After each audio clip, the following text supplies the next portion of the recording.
Our Gracious Majesty the Queen apparently wishes to be alone, but what is the latest update? Hi, good morning, Neil Sean here in the heart of London. Thank you so much for joining me today. Hope you're all keeping well. If you're wondering as ever where I am today, I know I do get about, don't I? Behind me, just at the end of the road there, is the Theatre Royal Haymarket. Appeared on that stage myself, let me tell you. It's one of the oldest theatres in London, if not the oldest, and apparently very much haunted. In fact, if you're a fan of the celebrated actress Margaret Rutherford, you'll possibly wish to know the fact that when she used to appear in plays there way back in the 50s and 60s, she simply would move in with her husband, Stringer Davis, and they would use this as their London flat. A lot of the time setting off the fire alarms because they used to do cooking on a two-stove ring in the dressing room. I myself appeared there alongside the Hollywood star Billy Zane, where we did a sort of audience meet afterwards when he was appearing here in a big play called Two Dance Lessons.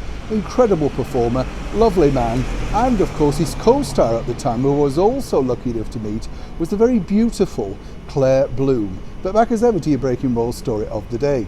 Lots of people have been getting in touch asking me why has Her Majesty the Queen gone to Sandringham, and it's quite simply this. As we all know, it was planned there just before Christmas, then sadly because of a new outbreak of the pandemic she couldn't go. All the plans were changed and she had to remain in Windsor.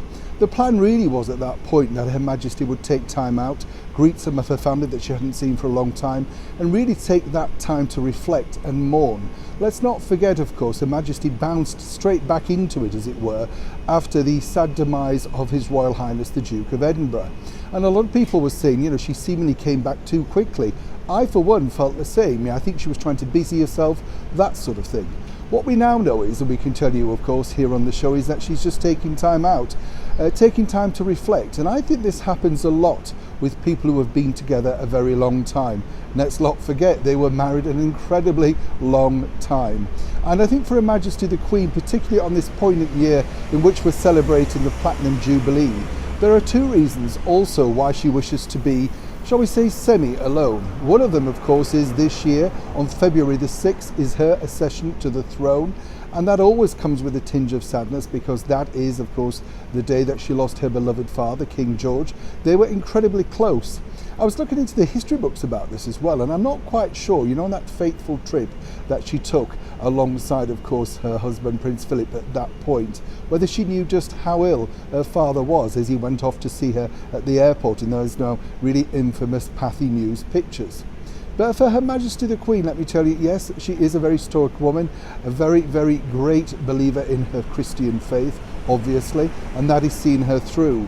But what she's also planning to do there in Sandringham is try and work out exactly what she can do for her Platinum Jubilee year. Let's not forget, she's still of a great age, still very agile, more agile than me at times, let me tell you. But also I think she wants to take time to reflect on what's been an absolute robust year for, well, just disasters really for the British monarchy. Let's not forget, of course, those rogue royals, Harry and Meghan deciding that they wanted to zip off to Canada, and then of course California. And the bigger problem, the ongoing problem, which is going to dominate the rest of this year, of course, is her son Prince Andrew and the problems that he's now going through as a private citizen.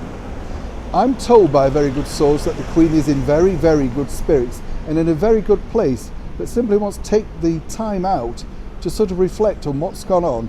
And I would suggest more so really wish to look back at the very fond memories that she enjoyed over so many years with her beloved husband, Prince Philip.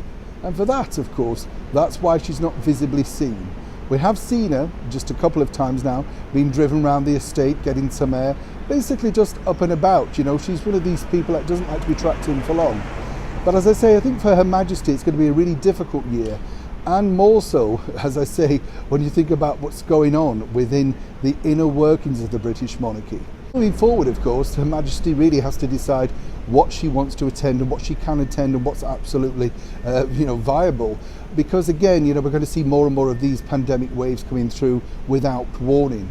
But for her, the big thing for her, let me tell you, is to be seen by all of her subjects, the people that adore her, not just here in the United Kingdom, but across the Commonwealth, and more importantly, around the world. So for Her Majesty the Queen, if you're wondering exactly what is she up to right now, well, now you're simply up to date. Neil Sean in the very heart of London.